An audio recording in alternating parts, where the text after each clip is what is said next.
Hello, this is 4004 Transformers, and welcome to part 4 of me ranking every single studio series ever. This is part 4, and we're doing 31 through 40. And I suppose we should start right off with 31, which is a battle-damaged Megatron. This was an absolute repaint of the old one, except other than having a slight retool with a different face sculpt, it seemed to basically knock the old one out of the park. Its paint was just so much better, so much more spot on.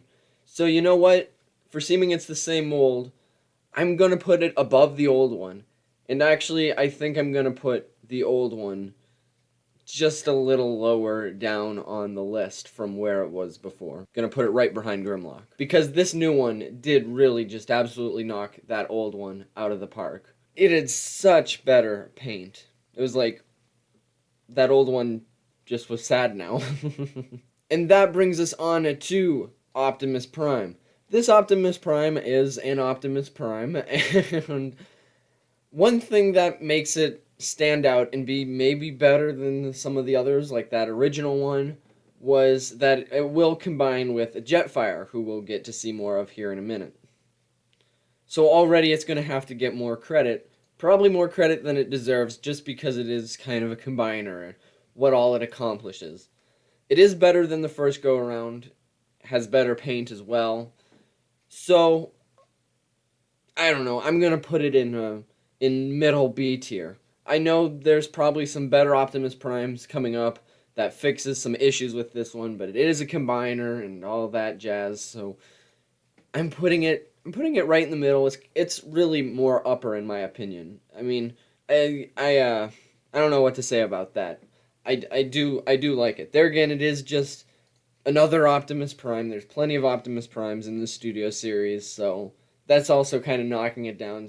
Another Prime, but there's where I'm shoving it for now. Because then we have the Bonecrusher, the Crusher of Bones. I really love Bonecrusher. He's big, he's bulky, he's lengthy, and he does everything you'd want a Bonecrusher to do. There's not much too necessarily exciting about him, but it's a good movie representation of the Bonecrusher, and that's all I can say about it. So with that, I'm going to take Bonecrusher. He's a unique mold. He's not just a repaint. And actually, I'm kind of wanting to put him... I want to put him above, like, that Starscream. I don't know. It's kind of... It's so hard. I don't know. You guys need to try doing one of these tier lists sometimes because it's harder than you think when you really start thinking about it. So I'm going to put him right there, right next to my face. Yes, my face is hiding some. They're down there. Maybe I should put my face here. Isn't that weird? Now you can see them all. No, I'll put it back. Put it back. But there Bonecrusher is. I do like it. It's an A tier. It made its way to the top. So, good job, Bonecrusher. Good boy. The next one is Megatron with the cloak. And this is when he turned into that big, long tanker truck. And he came with that little Igor and all that. But this Megatron, it looks nice. I am a huge Minecraft fan. I'm wearing my Minecraft YouTube channel shirt right now. I love Minecraft, absolutely. But for seeming I'm a Blockhead fan, this Megatron sure seemed like a big brick. His legs were perfectly like squared off, his shoulders were squared off. I don't know. From an outsider, I never had these first Megatrons here, but from an outsider, this one was always one of my least favorite looking. It looks cool and it is a unique mold, but it just didn't quite look how I'd want that version of Megatron to look for a figure. It's cool, he came with the cloak and all that, but I am going to put him, I don't know, he's good, he's unique. I'm just going to put him lower end of B tier, right there behind my head yet again. In reality, since he was a leader and all that, he should probably deserve more credit there than Stinger. I don't know. It's potato.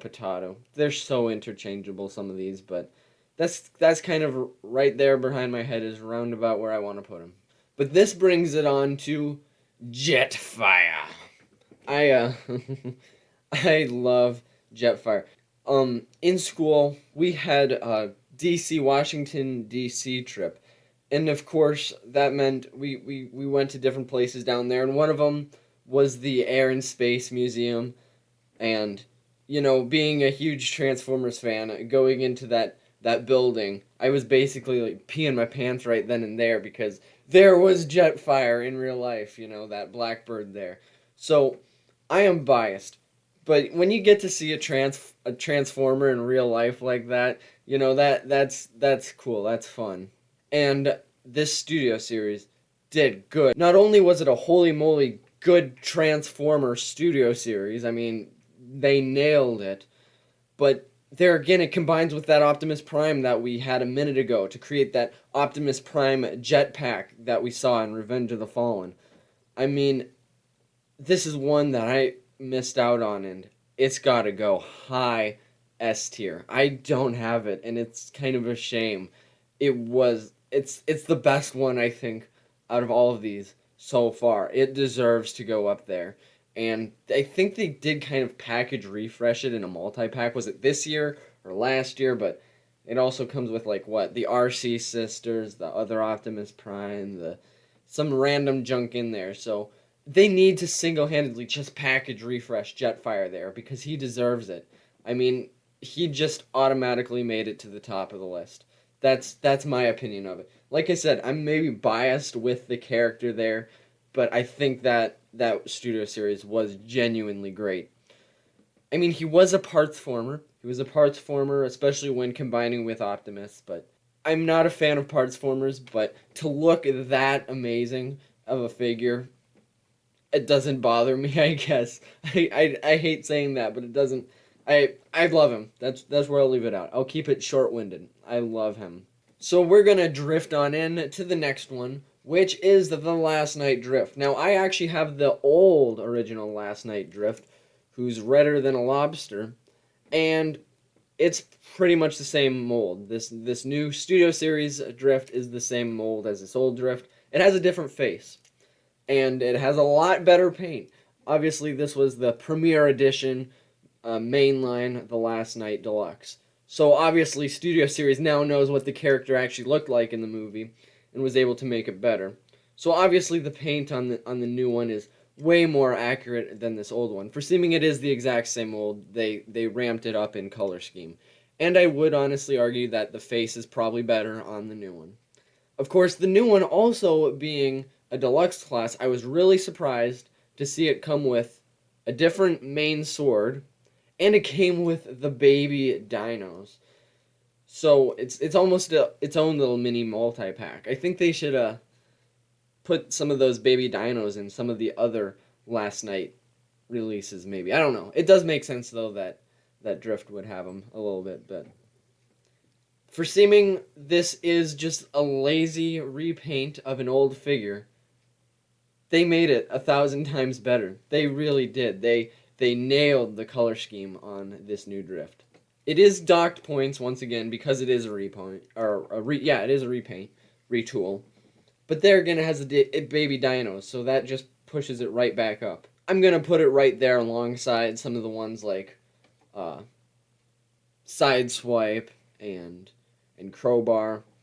Now, speaking of lazy repaints and stuff, kind of on a similar game, since the original Ratchet is my favorite Ratchet, and this second one was just a repaint, I am actually going to knock it right back behind where Drift currently is. I think all these are a little bit more nice, newer, and fresher than just a lime green repaint of Ratchet. Like, even the Last Night Drift is better than the repaint of Ratchet, because they did retool it. They gave it a new face, and they gave it baby dinos and a new weapon. I guess that Lime Ratchet did get a new weapon, but I think they put a little more thought and effort into some of these other ones than him. So he's getting knocked down a little bit. I keep contradicting myself, but things are mostly staying in the same area. And then next up, so the train begins. The first Constructicon enters the scene, and it's Rampage. I do love Rampage. There's some design things, like, of course, he can't stand on his own. He had to come with a base just to stand up. That's not a figure problem. That's just a design problem. So I can't be a knocking down point. Really, this is the most accurate Rampage, they ever did release. I mean, of course it was. The arm things flailing, the treads of the thing, the plow, oh man, words are hard. You know what I'm trying to say. It works. Everything worked out well, despite it being an awkward design of a character. I mean, the way they were able to translate that into a working combiner figure that has its own individual modes. I mean, I don't know. They really were on some magical mystery meat there when making these guys, when making these Constructicons. Because they are truly, when you think about it in the long term, they are on another level. Of course, they went back. This was supposed to be the original leg for Devastator, and then I think they kind of had an oh crap moment. It's like, oh no, wait, Devastator's leg is yellow, so later they will come out with Skipjack, which is more accurate for the actual Devastator. But in terms of a Rampage and being the first mold of the leg and all that, Rampage is on a rampage. By himself, he's not that great. But like I said, he's a combiner. It's the best version of him we've ever saw. And these are going to get so interchangeable. But I'm going to put him right below Blackout because of all that these Constructicons accomplish. I'm going to guess that as we get more Constructicons, they're pretty much going to fall in the same ranking. They're probably going to be all right next to each other. Because they are all on the same level. Honestly, in the long run, this guy might be better than Jazz up there in A tier. It's getting so hard because there really is so many good ones, and they're all unique. But the Constructicons are something really special. And I feel like I might have ranked it too low for how special I really think it is. Really, S tier is on its own level. But A and B tier are so interchangeable on my tier list here. They don't really start getting crappy until you hit C tier. So they've done some really good ones. They really have. So that's where I'm going to leave it for now. Until we see some more Constructicons in the line, they might be raised up eventually. Next up was the Bumblebee movie Optimus Prime. People absolutely love this one. I never had it. It wasn't my favorite Optimus Prime in the world, I guess. I don't know. I'm biased. But it wasn't as bad as I think it probably is. Or, all that. I'm honestly going to put him above Ratchet. The Dark of the Moon Ratchet. Yeah? Or how about right below him? That way we can put the two primes right next to each other there. We got the old and new primes all snug and close. Like I said, I don't have that one again. It's one of those you probably need it to actually experience it and truly see its potential. It's hard for me to see that just being an outsider.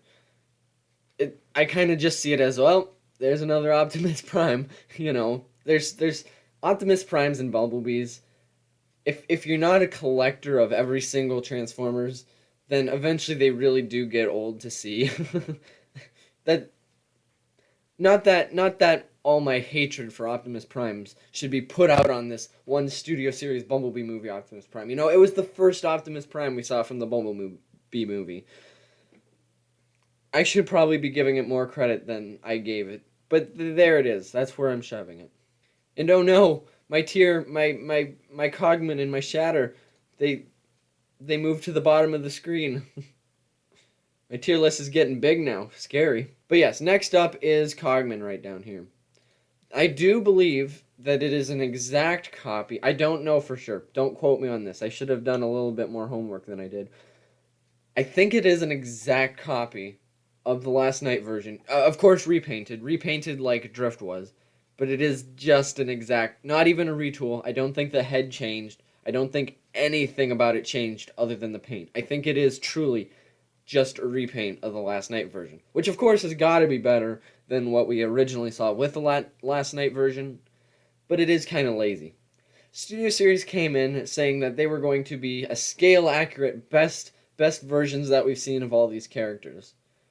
But Cogman wasn't 1,000 feet tall, he wasn't a full robot. Now, of course, he was a headmaster, so his head came off, which was the actual little Cogman that we would have saw in the movie, and that his vehicle mode was the vehicle mode that he and Anthony Hopkins were driving around in.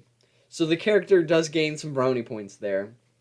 It's an interesting one, you guys. It's one of those kind of weird rando ones. He would have even been too big of a character, or too small of a character, to fit into a core class.